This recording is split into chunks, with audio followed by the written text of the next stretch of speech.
Good morning, everyone. Thank you for joining us. I guess depending upon where you are in the state, whether it's cool today or it's warm, but fall is heading our way. It seems like we started these Mornings on Maine webinars, what, Gayla, 6 months ago? But it seems like a year ago. It does, it does. So we're glad everybody's here. While we're waiting for more folks to join us, let's do a little bit of the just how this works.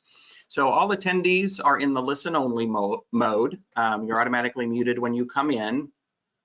You can change your audio functionality between your phone and your computer if you need to. If for some reason you're having technical issues, in your control panel on the right of your screen, you have audio functions, and you can toggle back and forth between those two. There's also a question box in that control panel. That's where we will take questions. We try to make these webinars as interactive as possible. So as we go through, and today's presentation is a little different in that it's more of a roundtable discussion. So, I expect there to be a lot of questions. And so just input those into the question box, and we'll kind of go through those after we give each of our panelists a few minutes to give some background information on how they've used their County CARES Act dollars. But that's where you'll ask those questions. And then if for some reason afterwards we didn't get a question answered or didn't maybe answer it the right way, there's my email address. You can certainly email me and we can do some follow-up discussion afterwards. And just like with all of our other webinars, they are archived on our COVID page on our website, which is momainstreet.org. You can get to all of our previous webinars that we've done. They're all out there archived for you to view later if you need to. And please share these with other folks maybe that weren't able to make it this morning. So Gayla, do you want to talk about next month? Sure, it's to be announced.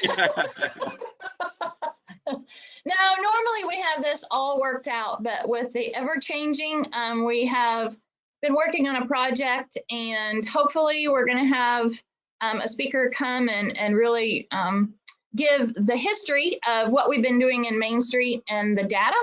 And so we're just waiting to make for sure that we have everything ready, and what you all then will be able to use, hopefully, as an R&D to show the proof to all your legislators and the people in your community about the impact that you all are making in your local community. So that's what we're hoping to put together, but we'll have that wrapped up in a week and be able to announce it even further. So a couple threads we're working for the next 3 months, and it's just kind of getting them placed. And so that's what we're working on is that placement. So good things to come. So good morning, everyone. I hope that you guys are a fall crisp day. It sure was here. Even had to have my foggers on this morning. Coming over Lake Taneycomo, it was all foggy. So beautiful morning, beautiful morning. So glad that you all are with us. I'm very glad for our panel today. I'm very excited to hear what they're about to share. Many of us as the team here know about this. But we hope that all of you all out there, that it will open up some minds, open up some avenues, that we can make that last push to our counties, hopefully through our city and through our Main Street program.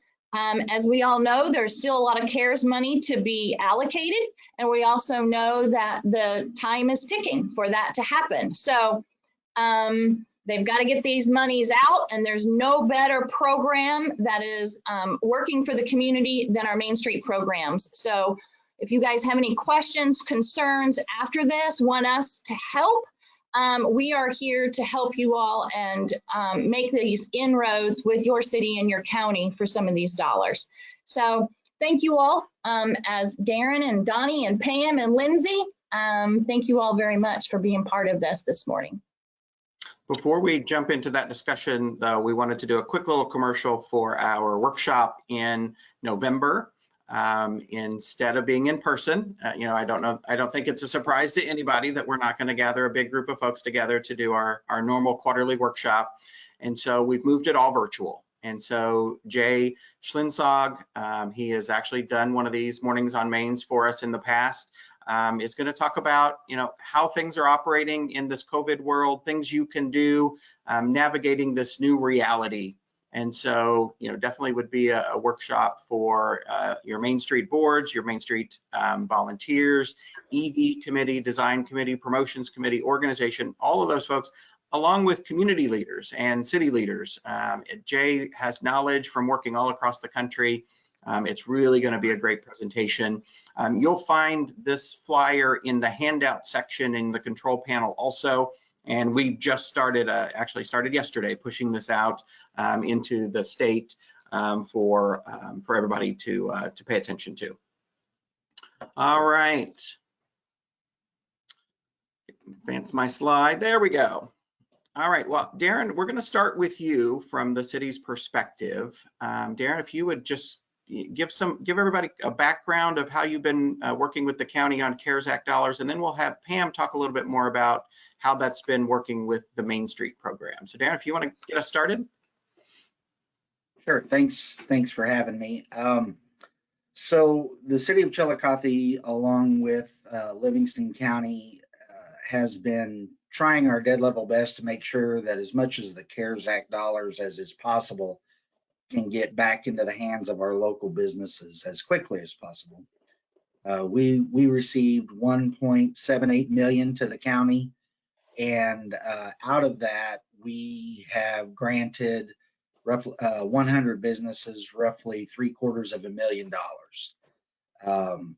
The county has been extraordinarily active in trying to make sure that we get that back to our businesses. And, we all understand that those local businesses, especially the mom and pop businesses, the concept of the recycling of those dollars in our community before it leaves. And so making sure that our businesses stayed open and active even during times of extraordinary economic uncertainty was really important to us. And they've done a really good job. How that was actually accomplished was the county created a committee of individuals to participate in the allocation of those funding opportunities. It was the county commission, the three commissioners themselves, the county clerk, the mayor, the city clerk, which is an elected position in Chillicothe, and myself, and the director of the health department were the primary members. We had subcommittees that focused on businesses versus school versus healthcare needs, but everybody on the primary committee heard all of them. So we had an application process for the first go round and had several businesses apply. Initially, to make sure that everybody was able to have something, we capped the amount of money that could be granted to $10,000. And then we came back, and there were some businesses, because of their size and volume, that lost more than did others. And so we just tried to make sure that everybody was fairly and adequately funded as to the best of our ability. I'm shocked when I hear that there are so many counties in the state of Missouri that have not given any money at all to anybody and are keeping it as if they can use it for their own budget. And I find that unconscionable, quite frankly, given what the CARES Act was for. Right. But Livingston County and our county commissioners and presiding commissioner Ed Douglas specifically, they just did an extraordinarily good job with this, and I was happy to be a part of it. Yeah, Darren, we have, Gayla and I sit on some DED committees, and we have just held you guys up as Livingston County as an example for others to use, because the CARES Act legislation from the federal government denoted healthcare, emergency, and small business support.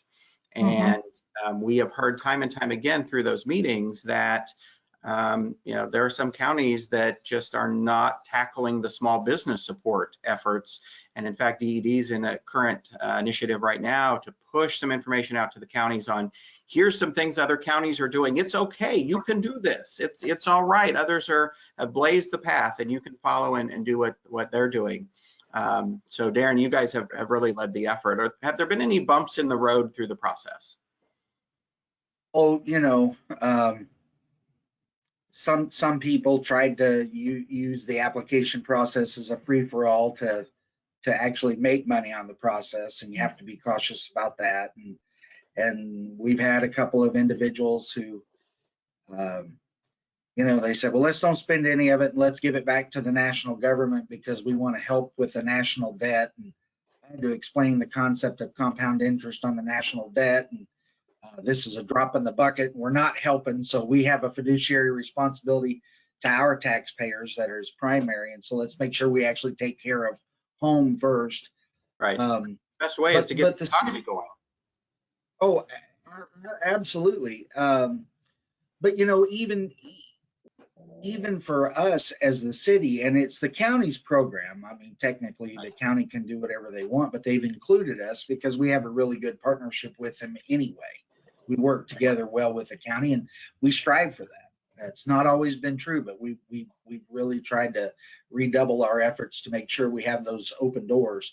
But even the city, we're eligible for way more money than we've taken because we want to leave it there as long as possible for those small businesses in our community. Now, at the end of the day, when December rolls around and the options are, do you use this for your first responders or do you send it back to Washington? We're not sending it back to Washington, but we want to make sure that all of our small businesses are taken care of before we do anything with it, even though we're perfectly legitimately eligible to do so. Right.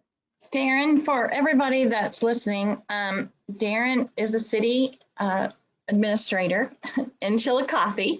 Also, Darren, you sit on the Main Street board, right? Which is why we really need to have a better picture of me for future reference, just so you know. But Darren, also, what other communities are in Livingston County? Well, of course, Chillicothe is the largest. It's the county seat, and about 2/3 of the county lives here. So we have some smaller communities roundabout us. Trenton is one of the bigger ones. Chula is a community roundabout, and but the vast majority of the people live in Chillicothe and work here. So we draw here for the whole county. Right. It just gives everyone a little bit of perspective, though, because sometimes we have been in some of these territorial things, where there is a couple of larger communities and it shouldn't be territorial. I mean, it should be that it's all going to help that county all together. So. Yeah, and we've made sure not to focus entirely on Chillicothe. Even us from the city, we've tried to make sure that it's equitably spread.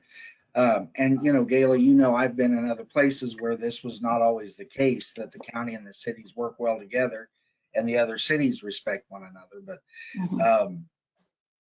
Chillicothe and Livingston County and the surrounding communities we're really fortunate that we have so many people that are willing to approach this from a team effort and really try to make sure that the entire community writ large is benefited by this. Great. Well, thanks, Darren. Let's chat with Pam a little bit, and if you want to chime in as we kind of go through this, feel free. Pam is the director of the Main Street program in Chillicothe, and full disclosure, Pam also sits on the city council, right, Pam? Correct. And Pam, you shared the Livingston County CARES Act business application, and so that is in the handout section here if you guys want to look at it. Pam, tell us about the kind of the process, and then also about the Main Streets receiving funds from the CARES Act also. Good morning, everyone. First, as I look at the topic that we're going over today, the word CARES really stands out. Livingston County is at the forefront of caring about its businesses, about the people in it, and meeting some of their needs. We can't always meet all the financial needs, but every little bit helps. And when they moved right into action to set up these committees, they were serious about lending a helping hand with the money that they were given, because it wasn't theirs to keep or backfill any salaries or anything like that. So my kudos to Livingston County. I couldn't be more prouder of our county and what they've done. What we did as far as a Main Street program is we walked the streets. We hand delivered flyers telling about the CARES Act and the monies that were made available, because a lot of businesses weren't aware of that. So it gave us time to, one, meet with our merchants, two, to explain the CARES Act and give them an application so they could get their applications into the county. And it was amazing to note, everybody had heard about the PPPs and the other funding programs, but the CARES Act, they were a little bit, for Livingston County, they were a little bit, they didn't have the knowledge they needed, but they did afterwards. And when they submitted their application, and as Darren said, they did cap out at $10,000. $10,000 is a lot of money when you've lost revenue because of the COVID. So right. it was so wonderful. And then we also hand delivered those checks. Crystal from the chamber and Ed Douglas and I hand delivered those checks to give it to those people instead of just putting a stamp on it and sending it out. And that gave us so much pride. And we heard there was tears. There was thank you, thank you, thank you. And Main Street was also a recipient of funds because we had lost our, weren't able to apply for the state neighborhood assistance program because of funding. The state needed to do funding in other areas. So the county and the committees that Darren sits on, I submitted a request for funding, and we were granted money to do that. So Main Street on a local level is so excited. I mean, that took a lot of weight off because you worry about how are we going to continue with this program. But nope, they stepped up, and Chillicothe stepped up. And if you ever want to move anywhere, I invite you to come to Chillicothe because we're a wonderful community. I agree, Pam. So Pam, can you tell us a little bit about the last part that you were just talking about? So that offset some of the income that you all would have received off of events, that alleviated some of that burden? There was the first request that was sent in was to offset some of the lost revenue from the Drop of Dublin and the May Wine Walk. So the county gave us money there. And then there was proposal done by the chamber, Main Street, and Visit Chillicothe on what we thought were needs in the community or around the downtown. They approved some of those requests. And so like stationary hand sanitizing, I think we just received 25 of them in down in the chamber. But no, we are just so thankful for Livingston County and for the people that sat on that committee, because Livingston County, I think when that money came to them, they said, what are we going to do? And we know what they're going to do and what they did do. And they wanted to get input from everybody of all the parties that they'd possibly give funding to. And I just get overwhelmed when I think about what Livingston County has done for the citizens and for our downtown merchants, because we haven't lost a merchant. Yeah. That's great. And that's what I was going to say. You know, we have a wide, diverse audience with us today, and some of them may not be aware of Main Street as the organization that supports the small businesses in our downtowns. And when we talk about events and fundraising for Main Street programs, all of those dollars go back into the community through supporting small businesses. And in your explanation, Pam, of how you helped your businesses navigate the county business grant, that's exactly what Main Streets do. They're there to help their businesses survive, help them with what programs are available and how do we participate and walk them through that process. And so, I mean, that's why we do what we do. And that's why Livingston County and the city of Chillicothe wanted to make sure they were supporting the organizations in their community that were supporting their small businesses. So I think you guys Keith, if I could, I told everybody at the county, but in town, I've spoken in public several places. If people in the community didn't understand the importance of Main Street and the chamber and the visitors bureau and everything else, they do now, because Pam and Crystal and Amy from those three organizations, they all did an outstanding job of making sure that our small businesses had access not only to the CARES Act money, but they helped them with grants and PPP and PPE and everything else. And they just coordinated the small town business efforts. And Pam did a fantastic job. I'm not just saying that because she's one of my council members. She did a fantastic job. Doesn't hurt that she's a council member, I'll tell you that. But she did a fantastic job, and the whole community just really came together. And from a county perspective, the fact that they didn't have some of their events, the fact that they lost the NAP credits, Yes. that's the kind of thing that we need to be looking at across the state. That's all because of COVID. So Correct. that's all reimbursable. So, you know, don't overlook those opportunities to make sure that our Main Street programs and others are well funded. Yeah. So either Darren or Pam, tell us what businesses could apply for through your grant. What sort of things could they utilize the small business grant there in Livingston County for? Well, Go they ahead, could do it. They could do it for obviously lost revenue, but also any expenses that were directly COVID related. So if they needed to buy masks for their employees or sanitation stations or putting up, you know, windscreens or whatever the case might be, it just had to be COVID related to some way. Now, I mean, we want to be honest and we want to be upfront. We want to do it right because there's always the possibility this could be audited and people would have to return the money. So we wanted to make sure that if we signed off on something, it was legitimate. But we also recognize that COVID affected so many tangents of our day-by-day living that a lot of things that we hadn't considered actually were COVID related. And, you know, for example, the golf course.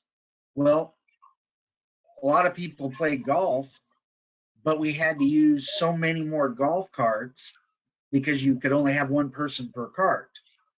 So what that did was that limited the number of rounds we could have, that limited or that increased the amount of fuel for the carts and everything else under the sun, that you just don't consider that as an issue until you stop and really ask yourself, okay, how did life change because of COVID and what did that cost us? And that's what we've heard from a lot of counties, that they are nervous about that audit piece. But I think, you know, Darren, your explanation of, if you tie it back to COVID, so many things were affected by COVID, and it's explicit in there. And I've heard counties say, you know, we're gonna push through and we're just gonna make these things happen because we know it's the right thing to do, and we can justify it. We can justify that this was affected by COVID. Well, I think, and it's important to be legitimate. It truly is. But let's be honest. They're not coming. You know how many billions of dollars in every county across the United States they're coming to? They're not going to check they can't. There's not enough manpower to do that. So I understand and I applaud trying to be cautious, but I think so many counties use that as an excuse because there's just no way in the world that anybody's going to come back and say, oh, you spent $12,000 on this and it's not directly COVID related, so we need that money back and here's a fine. That's not going to happen on a multi-billion-dollar project.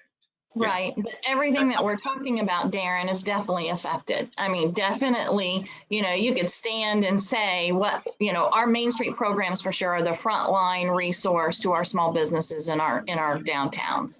And if they don't have the budget to carry out their services and their needs to provide to the small businesses, the property owners included, then, everything suffers. So there is no reason for anybody to come back and audit and say this wasn't wise use or covered underneath the CARES Act legislation, because it definitely is. And so if we're all transparent through this process, there shouldn't be no issues.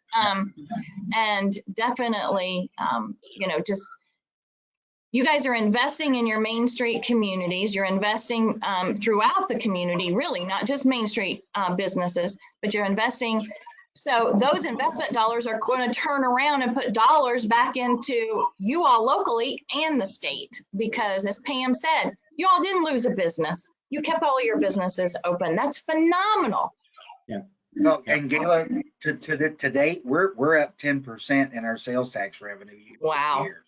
Wow. Look what happens when you reinvest. Mm-hmm. This is, well, and if you don't lose your mind and shut everything down, this is the best year revenue wise that the city of Chillicothe has ever had. That's great. Yay. Yay. Congratulations. Yes, for sure. All right, Lindsay, let's move to Clay County. Lindsay is the executive director for the Main Street program in Excelsior Springs. Take it away, Lindsay. Give us some background on what you guys have been doing there. Okay. So much like what Darren and Pam have shared, is our county received a portion of money, and then it was allocated to the communities within our county based upon school district size and population size, those kinds of things. So our city, Excelsior Springs, was awarded just over $1 million to spend. And there was a lot of discussions on the county level if all of the cities wanted to give their recovery money to our county EDC to then awarding grants. But when myself, our city manager, our economic developer, and even our chamber director talked about that, we are your most rural community in our county. We're still a city, but we're the smallest one. We said that doesn't really fit our bill because our EDC is great, but they tend to service larger businesses, larger corporations, and we didn't see that our small businesses would receive the same kind of benefit if we gave our money away. So we made the choice to keep it in-house and determine what we wanted to do with those funds. Like everyone else, we were extremely timid at first, and we actually didn't even set up a complete plan until just a few weeks ago. We worked through a lot of processes, but we wanted to keep waiting until new rulings and changes came out and how those funds could be spent. Through discussion, our city had stated that they did not want to be the entity that awarded grant money directly to businesses. That wasn't a role that they wanted to take on. So we did have a discussion about creating a task force that would handle that process. Further discussion and new rulings came out, and it was decided that it would be better used by them awarding it to their not-for-profit organizations that assist their business community, Main Street, SDEP, and our Chamber of Commerce, as well as a couple of smaller not-for-profit organizations that they're going to assist with it. The Chamber and DEP were awarded each, we received $70,000 each. We did give an extra $5,000 to our Chamber of Commerce, simply to purchase our PPE, our hand washing stations. There was no sense in both organizations spending those dollars on the same things, so that was awarded to them. But the goal was to fund our organizations because we are the ones who are in place to assist our businesses. Just like in Chillicothe, we helped our businesses through all of the grants that were available, through all of the various CARES Act funding opportunities to them, through the PPP, through the EIDL and the EIDG. Without us, this probably would have looked very different for our community. And we were actually able to sustain our downtown through the shutdowns with only losing 2 of our businesses, which in comparison to the state averages was a phenomenal number. With the way we wrote our contract, it was set up based upon our cost of business interruption to our organization. And they asked both DEP, our Main Street program, and the Chamber to put together their total lost revenue from the middle of March, projected through what it would be at the end of December. And we took that back to them, and based upon those numbers, they wrote contracts. So for DEP, we received $55,000 to assist with the money we lost that would ultimately negatively impact the programming we're able to offer all of our businesses. And then we also added $15,000 to be used toward remarketing our community to tourists. We, as a Main Street, are slightly unique in comparison to some of our other downtown friends. Our Main Street program does take the leading role in our tourism efforts to our community with the Elms Hotel and Spa and those kinds of things. We really have become a day trip, weekend getaway destination. So marketing is big on our spending list right now.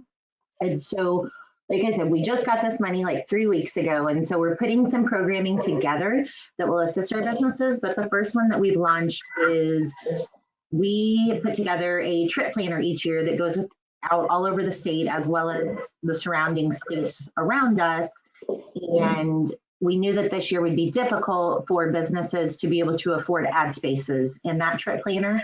So we have taken some of those CARES Act dollars we've received and offered 50% 50-50 grants for marketing. So ultimately, we've cut the marketing cost in half for our businesses.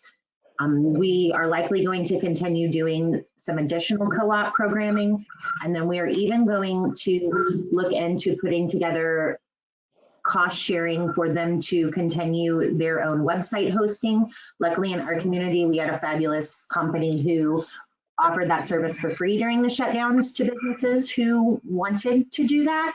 And we're getting close to that time where they're going to have to start paying for those, and not knowing what this winter could potentially hold or what might happen. We think it's extremely critical that they keep all of those components that they added in place so they are there in case we get in a bad situation again, which hopefully doesn't happen. We're also going to start implementing some new programming around business education, things that they can implement, whether it's, tax-based, whatever it may be, just things that we can give back to our business community that's going to assist them in their day-to-day operations.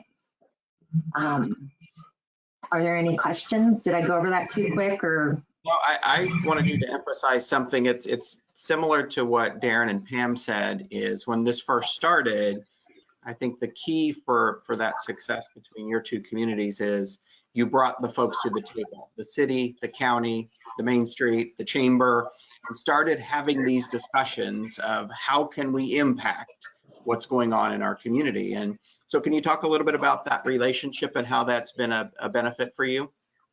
Yeah. Luckily, small town America, it's easy to just walk into the office of the city manager without an appointment and say, let's talk about this. As soon as we knew what the amount of money we had, what amount of money we were receiving as a community, immediately we were at their door saying, hey, as these come out, let's start making plans now. Let's figure out what we're doing. And so this wasn't something that we just started talking about a month ago. This has been being talked about for the last 4 or 5 months to be able to put something into place for us to be able to use.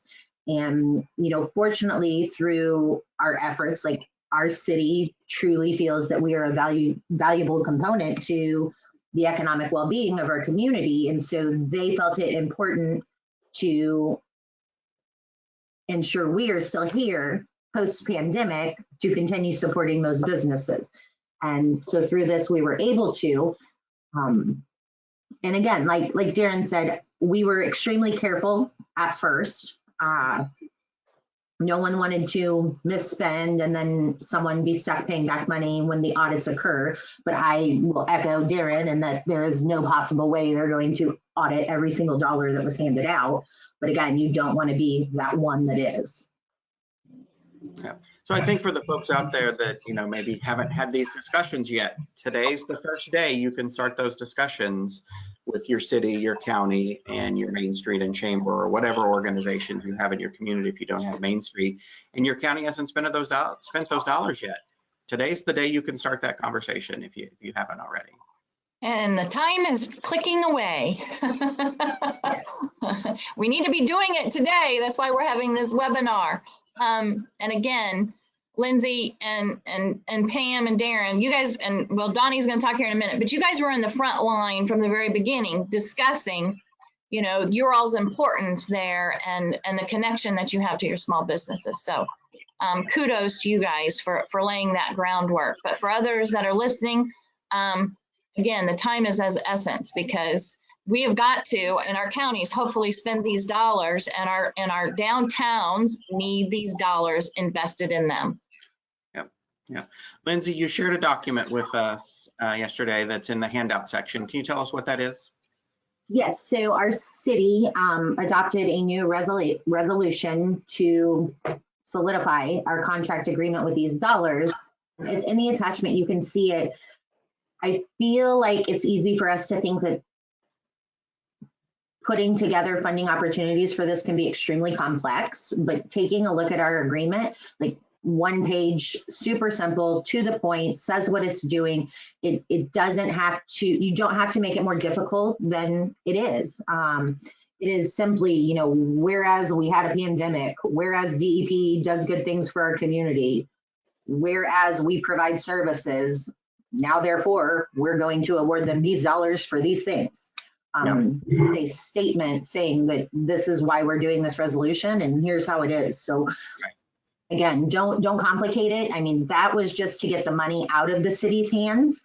They have fulfilled their role now in giving it to us, but per this contract, they have, I don't want to say forced us, but it binds us into doing CARES Act related programming, but it doesn't have to be done by December 31st, probably a little sooner because of filing deadlines, but they fulfilled it. Now we have it to spend, but it can go into the next year because it's out of their hands and we recycled it.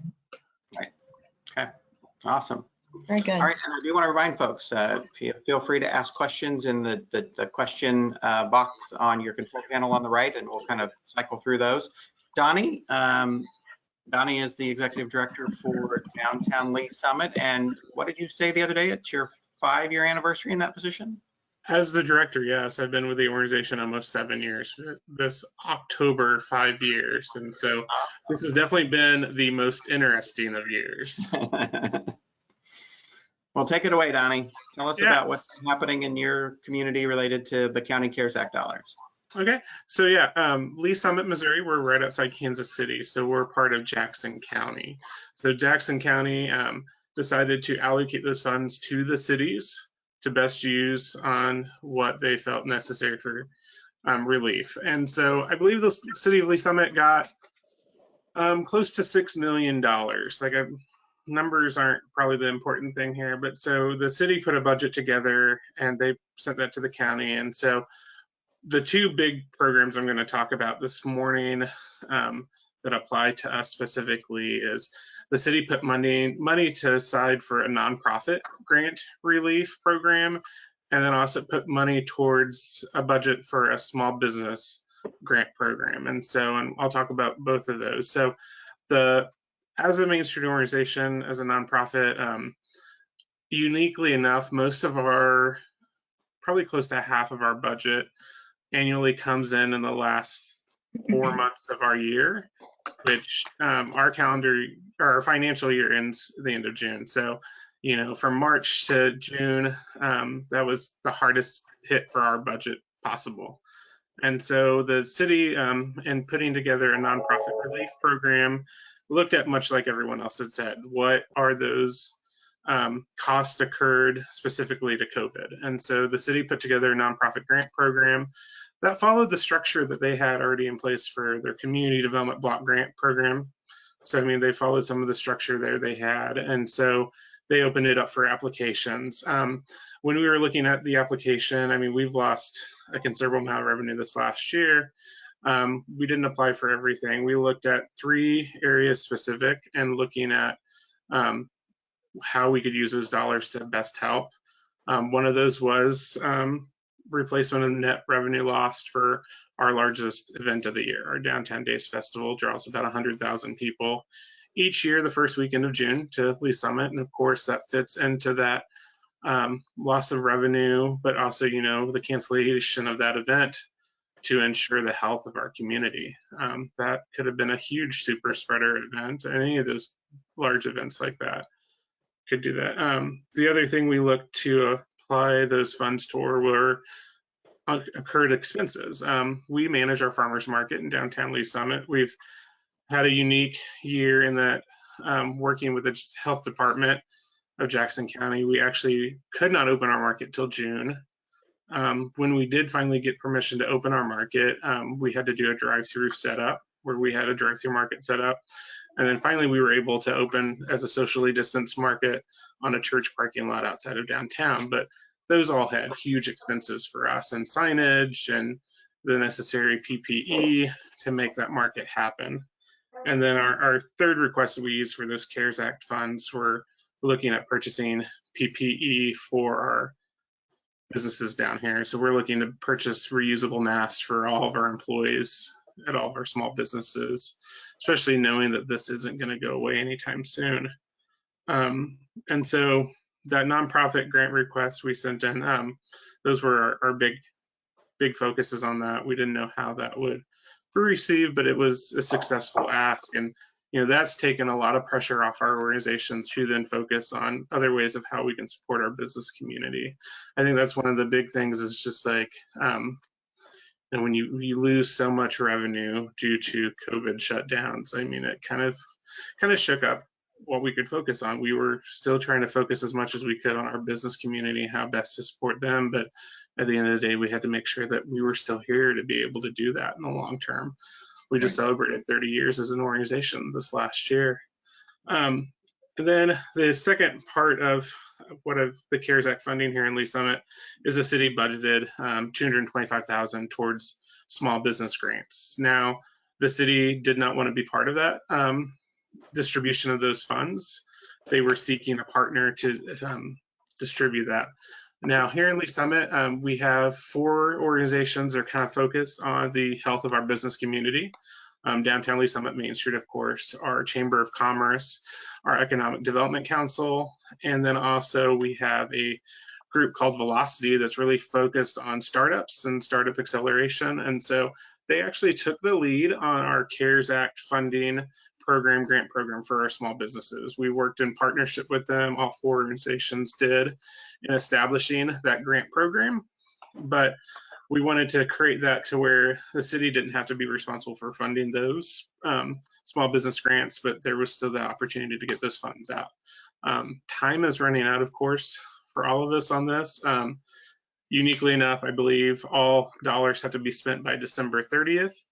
Our city is requiring us to spend all funds by the end of November, so they have the month of December to make sure that everything is spent, which is understandable. So the small business grant program that we went through is available online, and I've shared that link with Keith yesterday, and he can share that with everyone. And so if anyone's looking to put together a small business grant program, I think it's got some great information there and kind of a great outline of what we've focused on. We really focused on, it would be a maximum of $5,000 grant, focus on small businesses specifically. So those with under $1 million in revenue, focusing on those under a certain employment threshold, and just really helping either with that loss of revenue or the changes they've had to make to their business, PPE purchasing, everything. I mean, I'm sure there's not a business in Missouri that can't point to all $5,000 worth of expenses they've had in the last 6 months. So yeah, that would be kind of those big things. Jealous of Lindsay's 1-page agreement. Our agreement was 18 pages. I went back and looked. I'm just like, 1 page? Impressive. But So Donnie, working with those other organizations to create that small business grant, typical like what the others have talked about as far as what the businesses can apply for. Yeah, we were looking at, what is in the CARES Act that they could apply for. And, the frequently asked questions for the CARES Act funding, I think, has been updated. I know when we were applying through the nonprofit program, like it was updated twice. So the federal government keeps updating their understanding of their own policies. Right. And so that's one thing that I would always say is go out and look for the most recent information with regards to that. Because that was one of the things we noticed changed multiple times through this whole process, and that's really in the last month that that's changed. Yeah, that's a great point, Donnie, for all of those out there that are looking for ideas and ways to spend those county CARES Act dollars. Go look at the newest regulations, because they have evolved through time with uses and those sorts of things. So be sure and do that. Kind of a question for, thank you, Donnie, kind of a question for the entire panel, and maybe we'll just start with you, Donnie, because you probably have these discussions going on right now. How is cold weather going to affect some of your restaurants that have outdoor seating, and is that built into your application that could help those small businesses adjust for increasing their seating with outside through the winter? What are those discussions in your community? Yeah, that was something that they could apply for if it was something to help them continue. And that, I mean, one of the things we're going to be pushing more is the weather shifts, is pushing to encourage people to continue to do carry out and delivery. Because one of the things I know, speaking to a few of my businesses, that's a concern that, as the weather turns right now, we're in that perfect sweet spot where everyone wants to be outside. Patio seating is great. We're going to see that shift probably pretty quickly here in the next month. It's Missouri. The weather never stays the same for too long. So we'll be pushing more for carry out and everything, but that is an approvable expense. I mean, making space available for COVID, but I know we're kind of a small footprint for our downtown and kind of landlocked in ways of expanding a lot of that. Yeah. Anybody else have comments on that? No? Okay. I'll explain a story that I shared yesterday with the directors, that St. Charles, as a city, is really working with their historic downtown district for tents and heaters, because a lot of their restaurants do already have outdoor patios, but just trying to give them a little more winter use out of those spaces. And so the city's, fast tracking some special use permits for some of those structures that they'll need to put in place. And so just things to be thinking about.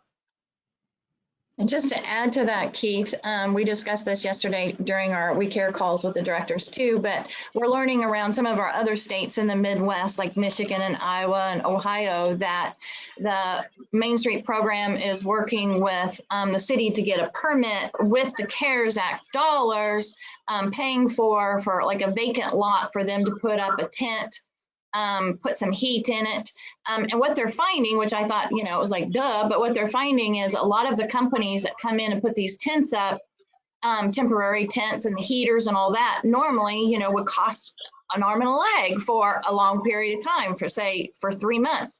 But because those events aren't occurring, they're really working on an agreement where those things are less cost, because, there's not a demand for them right now. So some money's better than no money. But they're working together, that what we learned about in Michigan, that several of the restaurants have gone together, actually purchased tables together, different things, put it underneath the tent, but you can go by and pick up your meal if you don't want to eat in the restaurant, or maybe there's not enough seating in the restaurant, and then you can take it over to this large tent and still have the social distancing. And some of them are also including, some entertainment in underneath the tent. So there's some creative things that we can be doing, even still with these COVID dollars. Right. So a question that came in, I want to remind folks to be sure and put your questions in. We have about 10 minutes left. I'll ask this of Darren. So this is a grant, so it's reimbursable after the businesses spend their money for the small business grant, correct, Darren? Yeah, well, yeah, except for the loss of revenue aspect of it, obviously. That's just granted directly. Yeah. Okay. So what is your, so there are some, again, back to some of these counties that are afraid to do these things. it's reimbursable for those additional expenses. So, there's that review process first with the grant of how they're going to spend it, but then as those receipts come in, there's another review process, correct? Is that how that works? Yeah, Livingston County actually hired a CPA specifically for this purpose. And revenue losses are based on previous years' revenue streams that they can show that, so this was 18 and 19, and then here's 20. So that has to be documented. Any expenditures have to be receipted, those kinds of things. And so they did spend some money on a CPA, but it was worth every penny. Sure. And Donnie, is that how you're handling these things too with your program? Yeah, so with that, if you can show revenue loss, I mean, that is instantly reimbursable on anything past that. So I know specifically for us and Lee Summit, for a nonprofit grant, we can show the revenue loss and receive that payment up front. But now for like the purchase of PPE and everything, we're going to have to show receipts and bids for that. So I think that's pretty standard across the board. That's what we're doing for the small business grants as well. I mean, for the most part, we're anticipating that those businesses are going to be applying for things they've already spent or that loss of revenue, especially given the tight turnaround on that, because, we're having to show everything expensed by the end of November. So then our city has a month of December to really cover everything. I'll do a quick commercial while I'm waiting for some additional questions to come in. The Missouri Strong website that the governor has set up, the state has been giving some grants to Missouri industries that have retooled and are making PPE. So PPE is being made in Missouri now through some of the companies, and they've got a list on that Missouri Strong website of the companies that are selling PPE. So if you want to buy locally from Missouri, there's now a list out there on that Missouri Strong website page that you can see who the companies are and get bids from them too if it's for one of these grant programs. Hey, Keith, could I just say something before? One of the things that we did do, though, we focused on those businesses that were compelled to be shut down. They had priority. Because Chillicothe as a city never shut down, but the governor shut everybody down, obviously. But there were certain businesses, barbershops, salons, nail salons, the bowling alley, that we actually said, look, these specific issues, we can't have this open. And those entities got prioritized in the allocation of grants. And I think, if government harms an entity, that entity ought to be made whole as quickly and as completely as possible. We had a restaurant open the day the governor shut everything down, and because that was their opening day. Wow. But they're thriving because we made sure that they were okay with these grant monies, and it's a great place.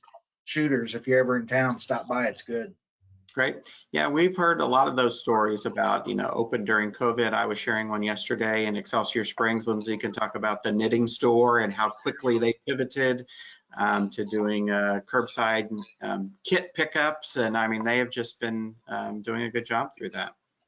I have a question that came up real quick. Pam and Lindsay, how are you spending your marketing? What types of things are you spending your marketing or tourism dollars on? So I will add, we work a lot with the Missouri Division of Tourism, so we were also able to capitalize on some of their CARES Act dollars that we were awarded. They were given a large amount of money and then divvied it up amongst their DMOs. And luckily for the CARES Act money, you didn't have to be a certified DMO. So a lot of our marketing is revolving around the Division of Tourism's guidelines on what that has to look like. And so basically a lot of what we're doing with it is we're putting together a longer video as well as like 5-minute videos. We have 8 different Instagram and Facebook posts that are going to go out, but they all revolve around social distancing or masked up or we're safe, we're just, you know, a road trip away, the safety in your car. Basically remarketing yourself as a safe place to come to again.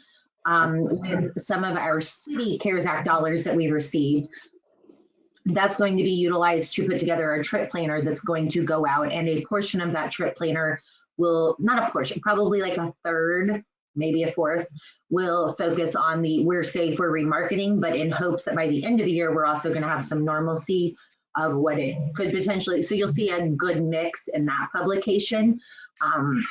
We're doing a lot of Google AdWord advertising, and then we'd already had a pretty steady advertisement stream with Missouri Life and Show Me Missouri publications. So we've changed our ads in those publications to say, hey, we're here, come back again, you know, showing the safety protocols that our businesses have put in place so that people are comfortable coming. Those are kind of the things we're doing, but really that's kind of, we've just adapted our marketing images and text, where we haven't changed necessarily our methods of marketing. Okay. And what about you guys? Well, we have, of course, utilized social media for various advertising. We also have a kiosk that sits in our, right in front of the Livingston County Courthouse. We wanted people that came to our community to know what it is we have to offer. So we did up a downtown map and put in that kiosk so that people know what there is available for them to go shop in, eat in. And when we feature stories on a particular business and stuff, then we talk about of course, they're being open, but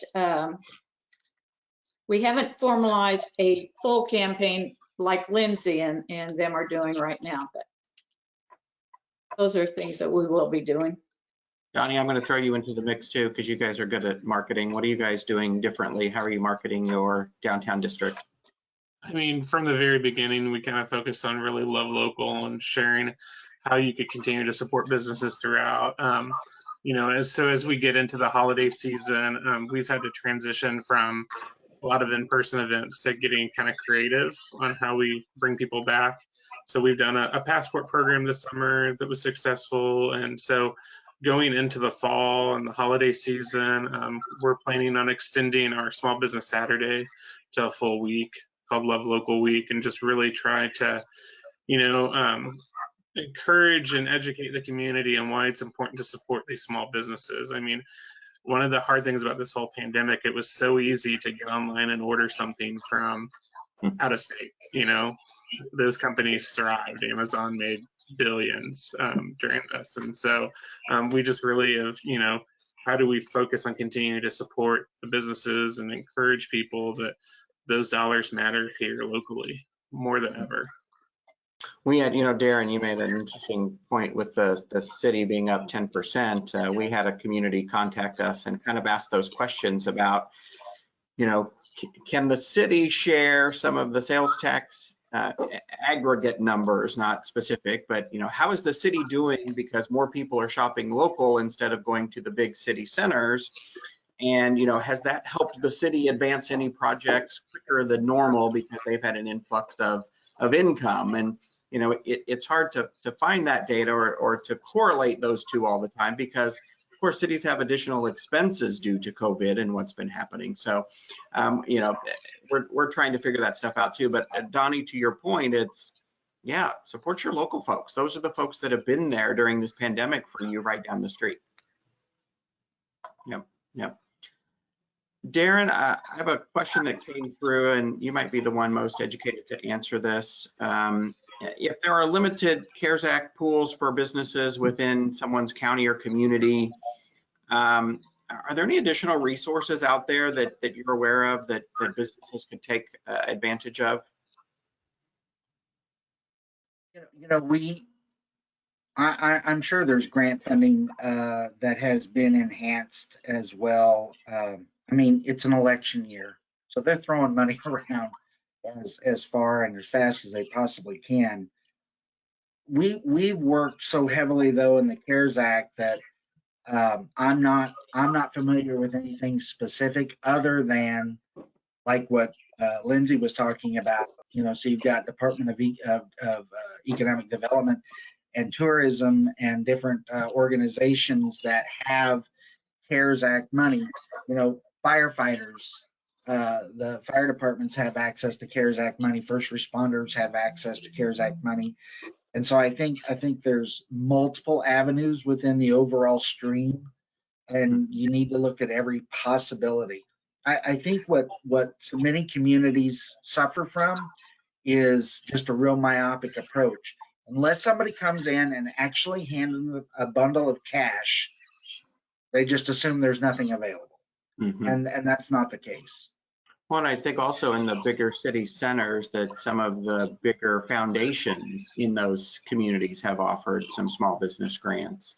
And I think you're going to see more of this. Darren, good point about it is an election year. But I think also, as the state and the federal government look at what's happening as we move into fall and winter, and I think there are going to be some additional support systems out there. I know the state's talking about, what can we do? What's kind of next as we move into people can't be outside as much anymore. We can't have the outdoor seating. What are we going to be doing? And so I think there'll be some more things coming out as we move through. Actually, we're over by a couple minutes, but Donnie had a question come in for you. When are you starting that Love Local Week? Before Small Business Saturday, or is that kicking it off? We'll kick it off with Small Business Saturday. And so for the first week after that, leading into December, it'll be Love Local Week for us. And so we've got something planned for each day. We've got something really exciting for that Monday that we won't be revealing until that day. But yeah, so it'll be our big push for the holidays. We actually start our holiday open houses the first weekend of November. But yeah, we knew that Small Business Saturday traditionally has been the largest shopping day in downtown Lee Summit for our retailers. And so we wanted to try to help spread that out for a whole week. Great. We're going to leave this webinar on a cliffhanger. And Donnie, you've left us with a cliffhanger about what's going to happen on Monday. Kayla, do you want to end this for us? Well, I was just going to say, everybody go to, Lindsay's website and Donnie's website for Lee Summit and Chillicothe and Excelsior Springs, because you guys are doing amazing things to keep the businesses thriving. So for sure, go and visit everybody's website, because they are, and follow them on Facebook. So great job, you guys. Thank you for just continuously, moving rocks and trying to find what's underneath of it to support your small businesses in your community. So hats off to you guys. It's going to be, a new season through COVID, and you guys are on top of it. So thank you very much. And those that are listening, we hope that you guys found this that you all can go and make application and bring people to the table to make this happen for you. So thank you all, and have a great day. Thanks, everybody.